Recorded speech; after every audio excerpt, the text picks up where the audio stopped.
17 বছর আন্দোলনের পর আমরা প্রথাবার অধিকার আদায় করেছি। আপনারা স্বাধীন সংবাদ পরিবেশ করতে পারছেন। দয়া করে জাতির এই ক্রান্তি লগ্নে আপনাদের বক্তব্যগুলো এবং অনুসন্ধিত যে সাংবাদিকতা তা আপনারা যথাযথভাবে পালন করবেন বলে আমি আন্তরিকভাবে অনুরোধ জানাচ্ছি।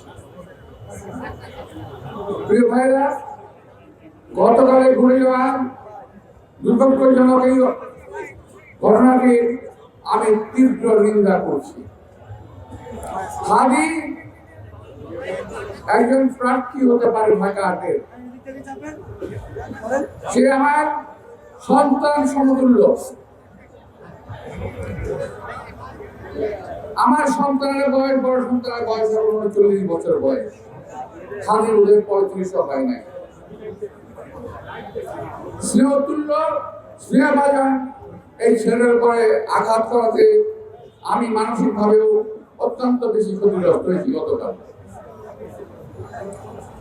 প্রিয় ভাইরা, আমাকে সবচেয়ে প্রথম ফোন করেছে রিজভী আহমদ, আপনি এখন কোথায়? আমি বললাম যে ভাই আমি আছি। আপনাকে যাওয়ার জন্য ফোন করেছিলাম। অর্থাৎ ওই মুহূর্তে রিজভির ভিতরে একটা ঝড় করেছে, সে বিশেষ কাজে ছিল, বোধহয় যেতে পারে নাই। আমাকে বললো আপনি একটু যান। তখন আমি মোটামুটি অলমোস্ট চলেই গেছিলাম। আমি সবচেয়ে প্রথমেই হাতির করে এই আঘাতে তীব্র নিন্দা প্রতিবাদ জানিয়ে বলতে চাই, এই আঘাত হাতির উপরে নয়, এই আঘাত বাংলাদেশের মানুষের গণতান্ত্রিক অধিকারের উপরে, এই আঘাত বাংলাদেশের সার্বভৌমত্বের উপরে, এই আঘাত বাংলাদেশের স্বাধীনতার উপরে। প্রিয় ভাইয়েরা, এটাকে আমাদের প্রতিরোধ করতে হবে। এই অপশক্তির কালো হাত ভেঙে দিতে হবে, এদেরকে দাঁত ভাঙায় জবাব দিতে হবে। আমি একটি কথা বলি, যেটা রিজভী আহমদ সাহেব বলেছেন, হাজি গুলি গায়ে গুলি লেগেছে 2:15। ঠিক 2:30টার সময় ফেসবুকে পোস্ট আসলো, সবাই যে যেখানে আছে ঐক্যবদ্ধ হও, কোন একটা বাসায় যেতে হবে, ইট খুলে নিয়ে আসতে হবে। ভাবতে পারছেন ব্যাপারটা কত পরিকল্পিত? এটাকে আরো সংহত করেছে। আমি যখন হসপিটালে যাই তখন তারা আক্রমণাত্মক স্লোগান দিচ্ছিল। আমি ভাই ঢাকার ছেলে, আমি ঢাকার রাজপথে মিছিল করে বড় হয়েছি, আমি ঢাকার রাজপথে আন্দোলন করে বড় হয়েছি।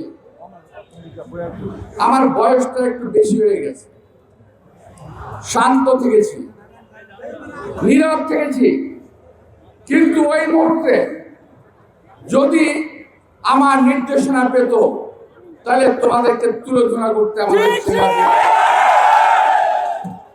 কিন্তু ওরা ছিল কয়েকজন।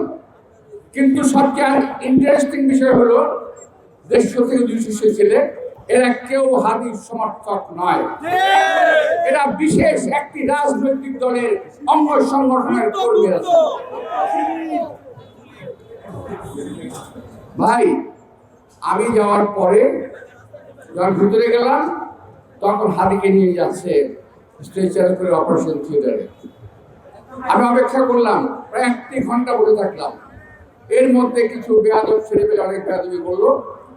যাই হোক, আমার সঙ্গে যারা আমার সেক্রেটারি ছিল, আমার লোকজন ছিল, তাদেরকে বললাম তোরা শান্ত থাকো, হসপিটালের ভিতরে যদি কোনো রকম ঝামেলা হয় সেটা চিকিৎসাকে আহত হবে, চিকিৎসাকে আহত করা যাবে না, ওকে বাঁচানোর ব্যবস্থা করতে হবে। আর যারা মত সৃষ্টি করেছিল তারা চেয়েছিল হাজি ওখানেই মারা যায়, আর আমরা চেয়েছি আল্লাহ তাকে বাঁচিয়ে তুলুন, ছেড়ে তুলুন, দীর্ঘায়ু দান করুন। প্রিয় ভাইরা, অনেক ষড়যন্ত্র দেখেছি, এদের ষড়যন্ত্র ৭১ দেখেছি, এদের ষড়যন্ত্রের কথা শুনেছি, ৪৭ সালের কথা শুনেছি, ৭১, অতঃপর ৮৬, ৯০, ৯১, সকল সময় এই দলটি একটি ষড়যন্ত্রের সঙ্গে জড়িত থাকে। ষড়যন্ত্রবিহীন এই দল কখনো চলতে পারে না। ভাই, একজন লোক গুলি খেয়েছে, যেই হোক, আমরা মুসলমান, আমরা কোন সময় কোন আহত কিংবা অসুস্থ ব্যক্তির মৃত্যু কামনা করতে পারি না, আমরা করতে চাই না, আমরা করি না।